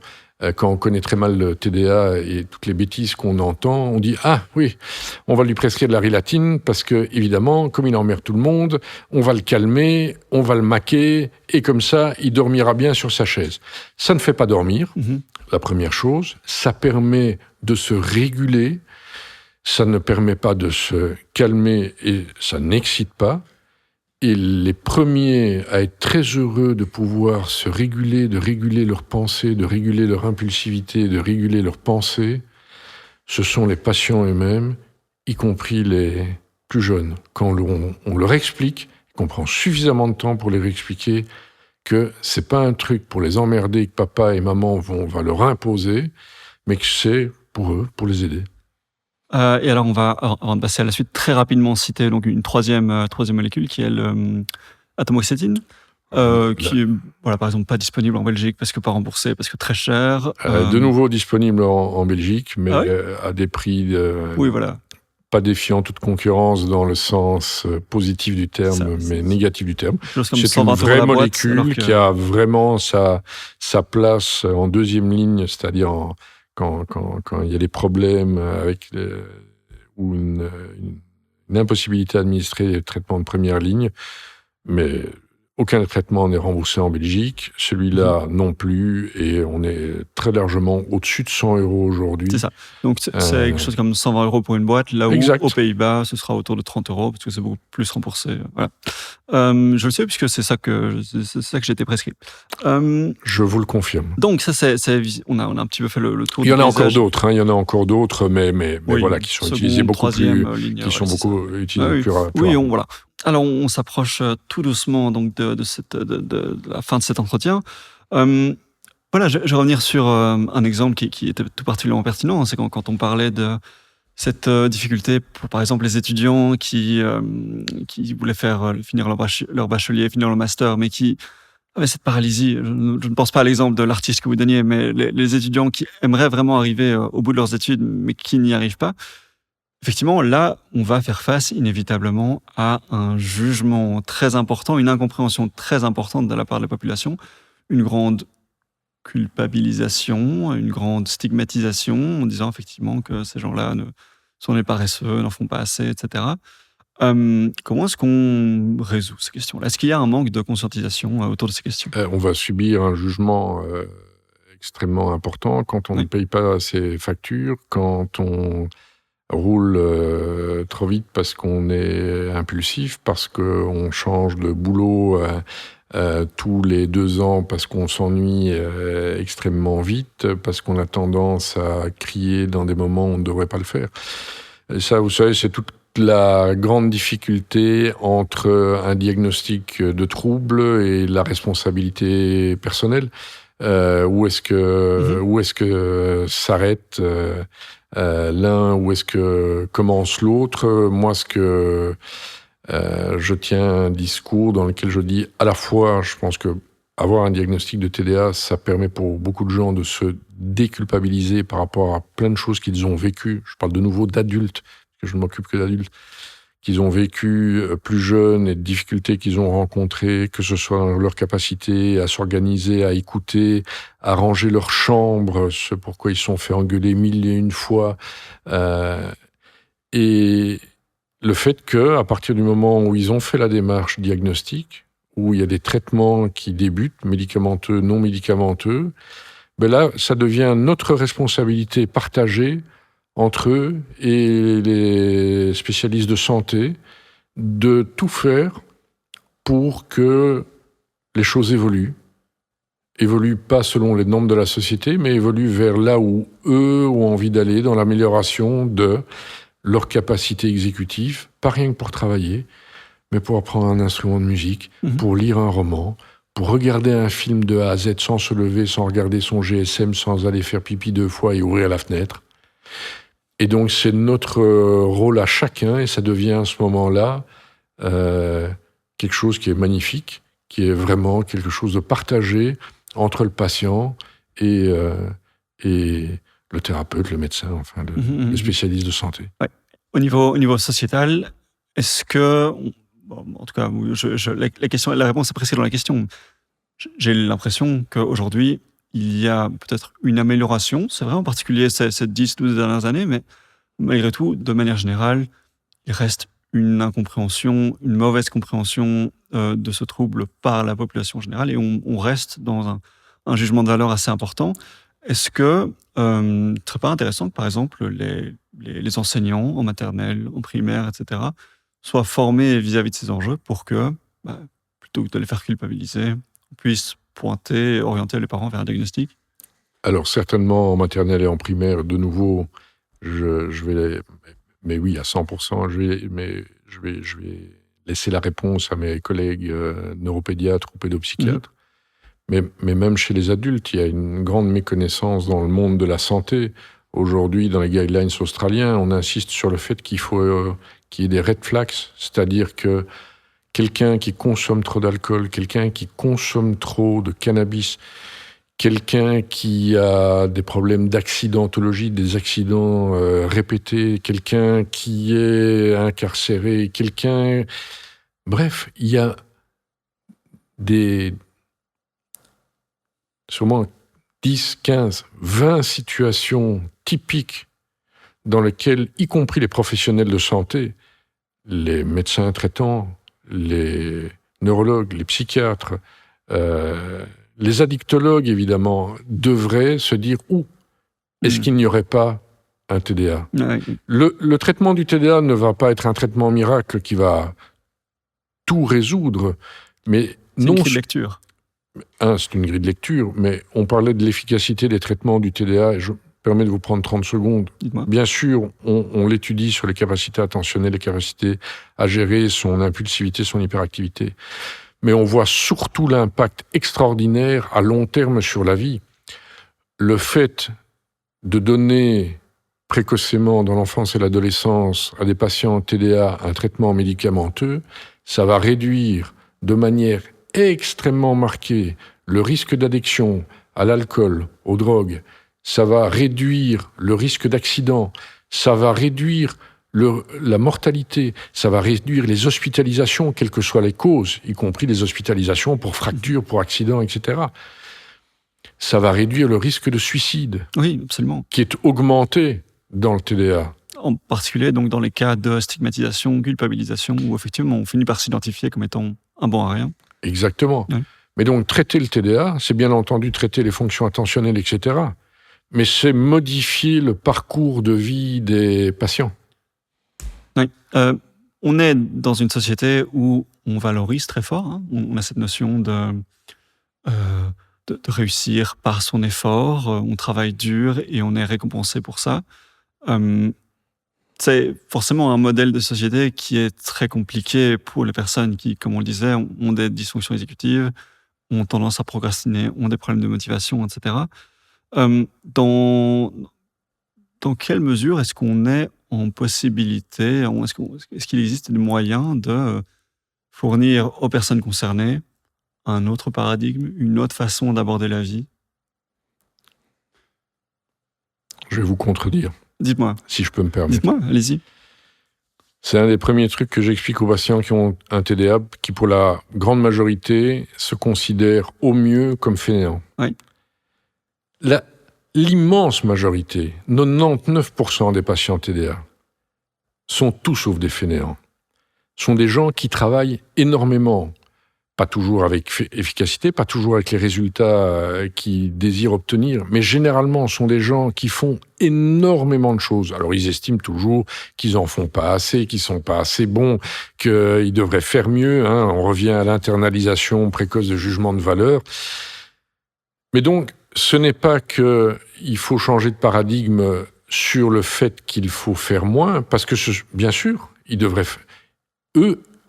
C'est pas que la société devrait amener les gens à faire moins. Mm-hmm. Ce sont les patients TDA qui, dans la grande majorité, font beaucoup plus que la majorité de la population. D'accord. Eux devraient faire moins pour revenir probablement à la norme. Alors, ils font pas toujours beaucoup. Il y en a qui font avec énormément de réussite.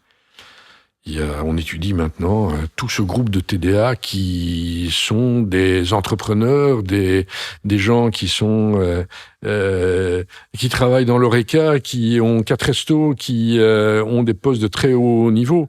Mais même tous les patients TDA, quel que soit leur métier manuel, intellectuel, leur difficulté parfois à maintenir un métier, ce sont des gros bouloteurs, ce sont des gros travailleurs. Le paradigme qu'il faut changer, c'est le paradigme de « je dois toujours faire plus ». Je dois toujours me donner au max. Je dois toujours faire mieux. Mm-hmm. Et je suis dans une espèce de système, en fait, qui est un système pervers qui n'a pas de fin. Mm-hmm. Parce que quand vous avez un problème d'image de vous-même, le problème n'est pas que vous arriviez, in fine, comme on le dit toujours, « Oh, docteur, je voudrais tellement arriver à faire A, B ou C ». Le jour où vous arriverez à faire A, B ou C, votre monde interne vous dira « il faut faire encore plus et encore mieux » parce que c'est toujours pas bon. C'est pour ça que les traitements médicamenteux, ils doivent être prescrits dans un contexte et dans un contexte de ce qu'on appelle la psychoéducation, c'est-à-dire comprendre ce qu'est le TDA, comprendre ce qu'est son TDA, comprendre l'implication que ça va avoir dans sa vie et comprendre la raison pour laquelle on va prendre son traitement. Oui. Encore une fois, cette grille de lecture qui donc va être amenée par des neurologues, des psychiatres tels que vous, pour permettre aux patients de mieux se comprendre. Voilà. Malheureusement, et c'est là-dessus que j'aimerais vous amener, en Belgique, c'est pas ouf au niveau du marché, au niveau de la disponibilité des médecins pour avoir un diagnostic, pour être accompagné à ce niveau-là. Qu'est-ce qui explique ça ? En Belgique, c'est pas ouf pour plein de choses. C'est ouf pour plein de trucs. Oui. J'adore la Belgique, mais pas pour le TDA. Mm-hmm. Clairement, pas pour le TDA. Déjà parce que les traitements ne sont pas remboursés au-delà de 18 ans. Donc, 18 ans pile, vous avez plus de remboursement. C'est un des seuls pays européens. Alors qu'on ne raconte pas que ce sont pour des questions budgétaires, je ne vais pas les citer, mais il y a plein de pays qui ont des PIB bien inférieurs aux nôtres, dans lesquels les traitements sont remboursés chez l'adulte. Donc ça, c'est déjà une notion politique, budgétaire. Certaines notes internes de l'INAMI indiquent que le TDA chez l'adulte n'a pas été démontré et que les traitements n'ont pas prouvé leur efficacité, malgré un avis de 2021 du Conseil supérieur de la santé, qui dépend pourtant du SPF Santé, qui était totalement favorable au traitement. Mais manifestement, il y a des problèmes de communication. Donc ça, c'est la première chose qui est, j'ose le dire, terrifiante. Ça veut dire que vous avez un premier tri de patients qui se fait simplement sur leur capacité à payer. Alors, les seuls traitements qui ne coûtent pas cher, ce sont certaines formes rapides de méthylphénidate, qui, pour des raisons X, Y ou Z, ne sont pas les plus prescrites. Toutes les formes à durée d'action prolongée sont coûteuses à très coûteuses. Voilà. Donc ça, c'est effectivement ce premier aspect qui est le remboursement. Oui, c'est terrible en effet. Le remboursement donc, des médicaments pour les personnes qui en ont besoin, personnes adultes. Et ensuite, un autre niveau qui est la formation des médecins. Vous avez parlé donc d'une formation, d'années de recherche très spécifiques dans un domaine très précis qui vous ont amené sur le TDA. Il n'y a pas énormément de médecins, pas énormément de psychologues qui sont sensibilisés à la question du TDA. Alors je pense qu'il y a beaucoup plus de psychologues que de médecins, si ce n'est que les psychologues peuvent assurer les prises en charge non médicamenteuses, mais ce ne sont pas des médecins, ils n'ont pas le droit de prescription, ils n'ont pas d'ailleurs le droit de diagnostic du TDA, de prescription. C'est dans le cursus des psychologues, la reconnaissance du... Ce n'est absolument pas dans le cursus des psychologues. Nos universités francophones, j'en témoigne, puisque j'ai des étudiants en psycho à ma consultation, dans certaines universités que je ne citerai pas, certains professeurs que je ne citerai pas, tiennent toujours le discours que le TDA est une invention. Ah oui, d'accord. Que le TDA n'est que le symptôme de dysfonctionnements personnels, familiaux, sociétaux, etc. Je ne dis pas qu'il n'y a pas d'influence de l'environnement sur l'expression du TDA, donc qu'on ne me fasse pas passer non plus pour un extrémiste de la pharmacologie, ce qui n'est pas du tout mon cas. Mais aujourd'hui, dire que le TDA n'existe pas, enfin oui, la Terre est plate, tout le monde le sait. Donc vous constatez un problème donc, au niveau de la formation des psychologues, en tout cas dans certaines universités, certainement, mais beaucoup au-delà de leur master, s'intéressent au TDA, des neuropsychologues, des cliniciens, dans la formation continue, et c'est vraiment très chouette à voir. Et chez les médecins, alors je ne vais pas jeter la pierre du tout aux médecins généralistes, parce que je vous assure que je trouve que c'est déjà très compliqué de connaître un domaine de niche. Le métier aujourd'hui de médecin généraliste est un métier extrêmement difficile. Ce sont des gens qui doivent avoir une vision globale sur tout. Et je trouve qu'il n'y a pas de frein chez les médecins généralistes. Beaucoup de médecins généralistes sont très à l'écoute, très attentifs à la problématique du TDA chez l'adulte, et donc bravo à eux. On ne forme pas assez de neurologues et de psychiatres au TDAH, mais on ne peut pas forcer les formations. Il y a des choses qui sont occupées à changer, et le professeur Pierre Oswald, que vous avez interviewé dans un autre cadre, aujourd'hui est chef de service du service de psychiatrie à l'hôpital Erasme, service adulte. Il va évidemment faire changer les choses, en tout cas à l'ULB. Il est actif, il donne des conférences, il est très motivé là-dessus. Et on est là où je travaille, plusieurs à s'occuper du TDA, mais le problème, c'est même en amont de la formation des neurologues et des psychiatres, il y a un manque d'intérêt, mais qui est très régional. Si vous regardez les statistiques de prescription du méthylphénidate chez les enfants, parce que moi je les ai pas, j'essaie de les avoir, mais je les ai pas chez les adultes. Alors, elle date d'il y a quelques années, mais globalement, il y a quelques années, on prescrivait 3 à 4 fois plus de méthylphénidate en Flandre qu'à Bruxelles et en Wallonie. Je pense que le monde médical flamand est beaucoup plus proche du monde anglo-saxon, avec plus d'intérêt pour des problématiques comme celle du TDA, avec des visions probablement plus scientifiques, si je peux me permettre. Et aussi, je crois, plus reconnaissante de la notion de diversité. Et peut-être plus reconnaissante de la notion de neurodiversité, finalement. plus compatible, je pense, avec les philosophies anglo-saxonnes qu'avec l'universalisme français, par exemple. C'est possible. Ouais. C'est possible. Ouais. Bon, là, je spécule complètement, mais... Spéculons. Nous sommes là pour ça. Oui, donc en effet, oui, je vous rejoins tout à fait. Il est vraiment pas rare que quand je rencontre une personne...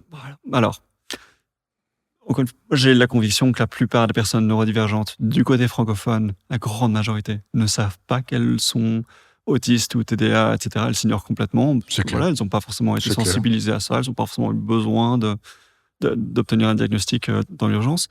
Inversement, quand je les rencontre du côté flamand, souvent, elles sont tout à fait au courant, elles s'assument, elles se reconnaissent en tant que personnes neurodivergentes. Bon, c'est une expérience que moi j'ai pas, mais donc voilà, le ratio n'est pas inversé, voilà. Mais en tout cas, voilà, je constate que c'est déjà un peu plus. En tout cas, le ratio en termes de traitement, c'était 4 pour 1, et effectivement, il y a plus de disponibilité de médecins du côté néerlandophone. Okay. Mais donc, des difficultés au niveau des remboursements des médicaments, des difficultés au niveau de la formation des médecins et voilà, des psychologues, en tout cas du côté universitaire. Et donc, on a compris que voilà, la Belgique n'était pas le meilleur lieu pour avoir un TDA bien pris en charge. Ce n'est pas le royaume du TDA. Voilà, c'est ça.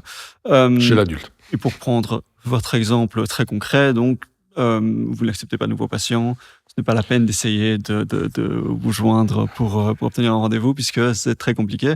Et chez vos collègues, c'est égal, on parle de liste d'attente de 5, 6 ans, c'est très Il y a compliqué. des listes d'attente de 2, 3 ans, en tout cas chez ceux que je connais le mieux, et je pense qu'il y a j'ai eu des discussions avec l'un ou l'autre, m'apprenant avec plaisir qu'il y avait de jeunes collègues en formation qui, en hôpital universitaire, se formaient. Et un collègue neurologue avec qui j'ai discuté très très récemment, qui m'a dit que lui aussi, il avait entamé une formation complémentaire sur le TDAH. Donc j'espère que ça va changer, parce que il y a aucune... Je trouve que c'est terrifiant de dire à un patient qu'on ne peut pas le recevoir, ou qu'il faut attendre 3 ans pour avoir un rendez-vous. Très bien. Mais donc, voilà, on va peut-être vers le mieux. Pour l'instant, c'est pas terrible. Mais, alors, on va toucher à autre chose, qui est que aujourd'hui, donc, cette sensibilisation aux enjeux de neurodiversité, aux enjeux de déficit de l'attention, ne se fait pas vraiment dans l'enseignement général, dans la population au sens large, mais se fait largement aujourd'hui, depuis une petite dizaine d'années, sur les réseaux sociaux. Est-ce qu'il n'y a pas un problème de désinformation sur les réseaux sociaux vis-à-vis du déficit de l'attention ? J'adore les réseaux sociaux. Oui, moi aussi. J'adore les réseaux sociaux. Il y a plein de mes consoeurs et confrères qui détestent ça. Oui, bien sûr, il y a plein de bêtises qui se racontent sur les réseaux sociaux, plein. Mais, ça permet d'augmenter la prise de conscience de l'existence du TDA,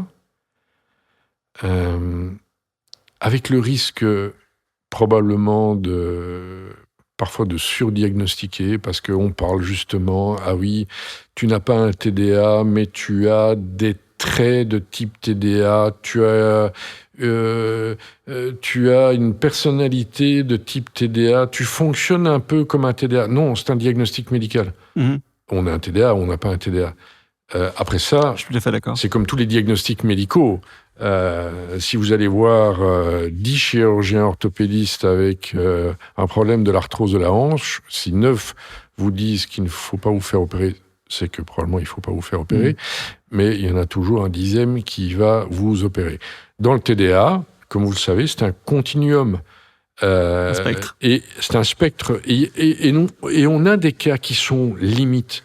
Et donc, si on est un petit peu plus carré, on va dire non, pas de TDA, mais voilà. Et si on intègre plus dans un fonctionnement global, on va parfois dire oui, je pense que c'est un TDA, alors que d'autres auraient dit non. Donc, la ligne peut un tout petit peu bouger, mais c'est un petit peu bougé.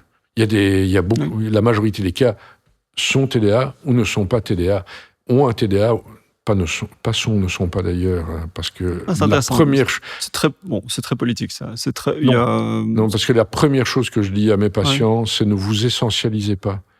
Il y a des petits, il y a des grands TDA. Il y a des TDA chauves comme moi, ils ont beaucoup de chance, et des TDA qui ne sont pas chauves comme vous. Il y a des gens qui adorent la musique, il y a des gens qui détestent la musique. Il y a des gens qui adorent cuisiner, il y a des gens qui détestent cuisiner. Il y a des gens qui adorent la mécanique, des gens qui détestent la mécanique. Et donc le TDA est un élément qui va sous-tendre votre fonctionnement, mais ça ne vous définit absolument pas dans votre entièreté de qui vous êtes. Oui. Après, est-ce qu'être belge vous définit dans votre entièreté de qui vous êtes? Enfin, absolument pas. Voilà. Ah ben, sûrement et vous pas. en parlez au verbe être. Sûrement pas. Vous êtes belge, vous n'avez pas une nationalité belge. Oui, mais dans l'utilisation de la langue française, je ne peux pas dire « j'ai belge ». Parce que vous avez une nationalité belge. J'ai la nationalité belge. Est-ce que j'ai un trouble du TDAH? Je suis un TDAH? Moi, je préfère qu'on dise « j'ai un TDA » plutôt que « je suis un TDA ». C'est vraiment une question très personnelle. Moi, je suis plutôt du côté verbe être, mais surtout quand on parle d'un truc neurodéveloppemental. Mais vous savez, l'important, c'est que la personne qui est en face de vous se sente bien. Absolument. Et si quelqu'un me dit, de loin, je préfère dire « je suis TDA », magnifique. Voilà. Et donc, juste pour clôturer et pour revenir vite fait sur la question des réseaux sociaux, ce qui est très évident, c'est que, donc, on le voit, c'est un spectre, donc des expériences très différentes.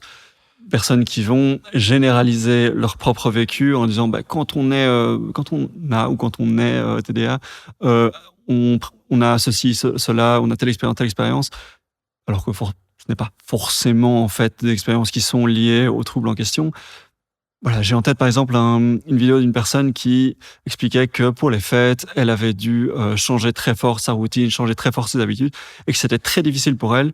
Quand on écoutait ça, moi j'ai mon radar à autiste qui se déclenchait très très fort en disant ça ressemble quand même à une certaine inflexibilité très autistique.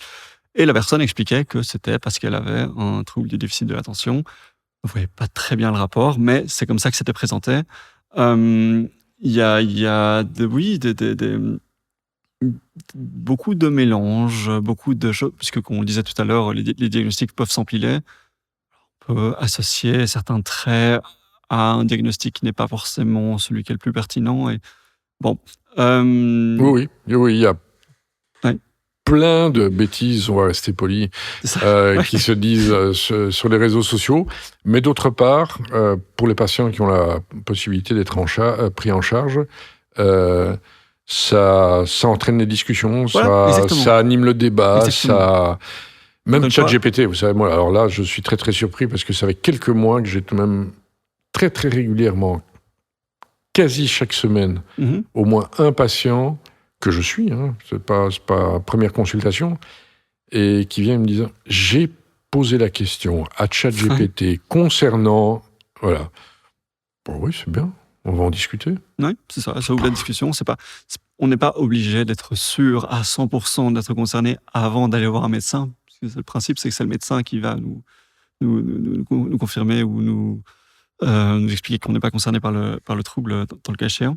D'ailleurs, c'est une question que je peux vous poser. Est-ce que vous voyez beaucoup de personnes qui ne sont pas concernées par le TDA et qui viennent chercher un diagnostic? Est-ce que on a un ratio plutôt positif vis-à-vis des personnes qui sont concernées et qui ne sont pas concernées? Eh bien, je vous remercie pour la question, parce que j'ai passé la majorité de ma vie professionnelle pour l'instant à m'occuper de neurologie et de troubles neurodégénératifs notamment, dont la maladie d'Alzheimer. Ouais.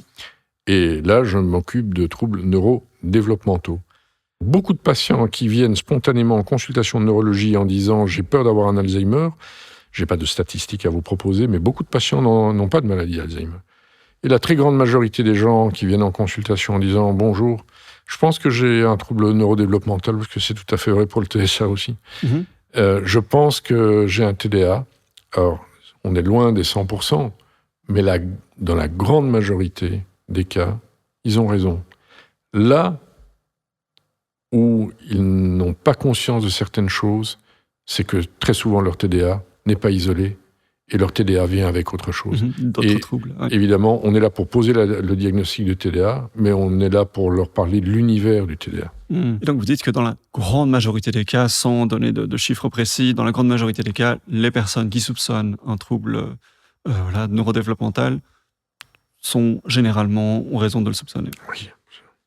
Certainement 80% des cas. Ah oui, c'est large, oui. Oui, si Et pas donc, plus. ça infirme complètement cette idée reçue comme quoi ce serait une mode, comme quoi tout le monde pense l'être, alors qu'en fait, pas du tout. Puisque concrètement, ce qu'observent effectivement les praticiens comme vous, c'est que c'est véridique. Le problème n'est pas celui du TDA. Dans TDA, il y a trouble. Dans TSA, il y a trouble. S'il y a trouble, il y a souffrance. Le problème, c'est celui de la souffrance.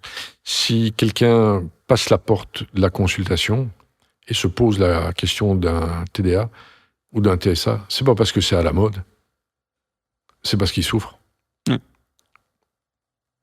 Voilà. Et s'il souffre, c'est que généralement il a raison. Il y a un truc qui est fondamental. On doit écouter nos patients. Aujourd'hui, heureusement, j'espère pour tout le monde, l'idée qu'il y a un médecin tout-puissant qui sait tout et qu'il y a un patient faible qui ne sait rien est terminée.